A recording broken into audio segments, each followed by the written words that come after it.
ओम नमः भगवते वासुदेवाय।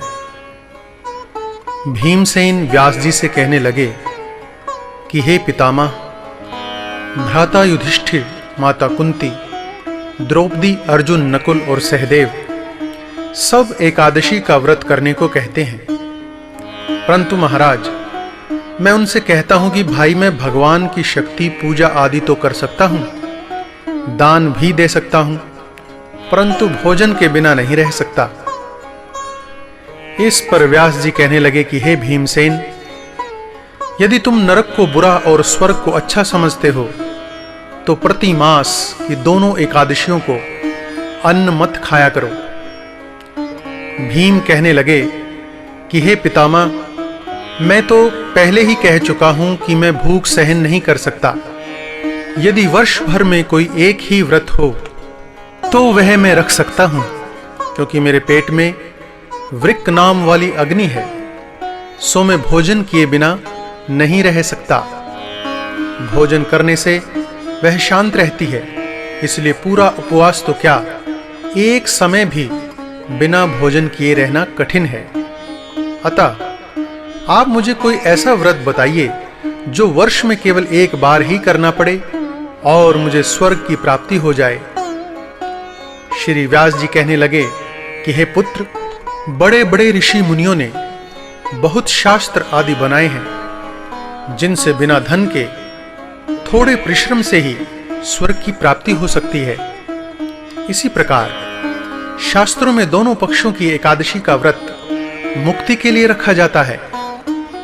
व्यास जी के वचन सुनकर भीमसेन नरक में जाने के नाम से भयभीत हो गए और कांप कर कहने लगे कि अब मैं क्या करूं?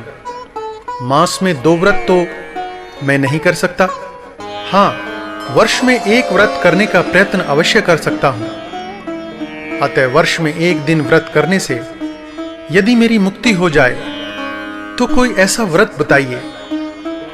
यह सुनकर व्यास जी कहने लगे कि वृषभ और मिथुन की संक्रांति के बीच ज्येष्ठ मास के शुक्ल पक्ष की जो एकादशी आती है उसका नाम निर्जला है। तुम उस एकादशी का व्रत करो। इस एकादशी के व्रत में स्नान और आचमन के सिवा जल वर्जित है।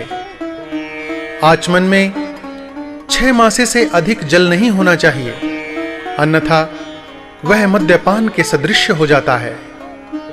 इस दिन भोजन नहीं करना चाहिए, क्योंकि भोजन करने से व्रत नष्ट हो जाता है। यदि एकादशी को सूर्योदय से लेकर द्वादशी के सूर्योदय तक जल ग्रहण न करें तो उसे सारी एकादशियों के व्रत का फल प्राप्त होता है। द्वादशी को सूर्योदय से पहले उठकर स्नान आदि करके ब्राह्मणों को दान आदि देना चाहिए। इसके पश्चात भूखे और सतपात्र ब्राह्मण को भोजन कराकर फिर आप भोजन करना चाहिए। इसका फल पूरे 1 वर्ष की संपूर्ण एकादशियों के बराबर होता है। व्यास जी कहने लगे कि हे भीमसेन, यह मुझको स्वयं भगवान ने बताया है। इस एकादशी का पुण्य समस्त तीर्थों और दानों से अधिक है। केवल एक दिन मनुष्य निर्जल रहने से पापों से मुक्त हो जाता है। जो मनुष्य निर्जला एकादशी का व्रत करते हैं उनकी मृत्यु के समय यमदूत आकर नहीं घेरते, वरन भगवान के पार्षद उसे पुष्पक विमान में बिठाकर स्वर्ग को ले जाते हैं। अतः संसार में सबसे श्रेष्ठ निर्जला एकादशी का व्रत है, इसलिए यत्न के साथ इस व्रत को करना चाहिए। उस दिन ओम नमो भगवते वासुदेवाय मंत्र का उच्चारण भी करना चाहिए और गोदान अवश्य करना चाहिए। इस प्रकार व्यास जी की आज्ञा अनुसार भीमसेन ने इस व्रत को किया। इसीलिए इस एकादशी को भीमसेनी या पांडव एकादशी भी कहते हैं। निर्जला व्रत करने से पूर्व भगवान से प्रार्थना करें कि हे भगवान, आज मैं निर्जला व्रत कर रहा हूं, दूसरे दिन भोजन करूंगा। मैं इस व्रत को श्रद्धा पूर्वक करूंगा, अतः आपकी कृपा से मेरे सब पाप नष्ट हो जाए। इस दिन जल से भरा हुआ एक घड़ा वस्त्र से ढककर स्वर्ण सहित दान करना चाहिए।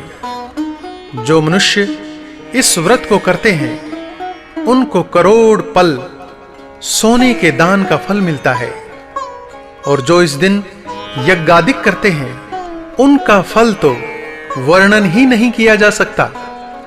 इस एकादशी के व्रत से मनुष्य विष्णु लोक को प्राप्त होता है। जो मनुष्य इस दिन अन्न खाते हैं वे चांडाल के समान हैं, वे अंत में नरक में जाते हैं। जिसने निर्जला एकादशी का व्रत किया है वह चाहे ब्रह्म हत्यारा हो, मद्यपान करता हो, चोरी की हो या गुरु के साथ द्वेष किया हो, मगर इस व्रत के प्रभाव से सीधा स्वर्ग को जाता है। हे कुंती पुत्र, जो पुरुष या स्त्री श्रद्धा पूर्वक इस व्रत को करते हैं उन्हें अग्रलिखित कर्म करने चाहिए। प्रथम भगवान का पूजन, फिर गोदान, ब्राह्मणों को मिष्ठान व दक्षिणा देनी चाहिए तथा जल से भरे कलश का दान अवश्य करना चाहिए। निर्जला के दिन अन्न, वस्त्र, उपाहन, जूती आदि का दान भी अवश्य करना चाहिए। जो मनुष्य भक्ति पूर्वक इस कथा को पढ़ते या सुनते हैं उन्हें निश्चय ही स्वर्ग की प्राप्ति होती है। बोलो ओम नमः भगवते वासुदेवाय।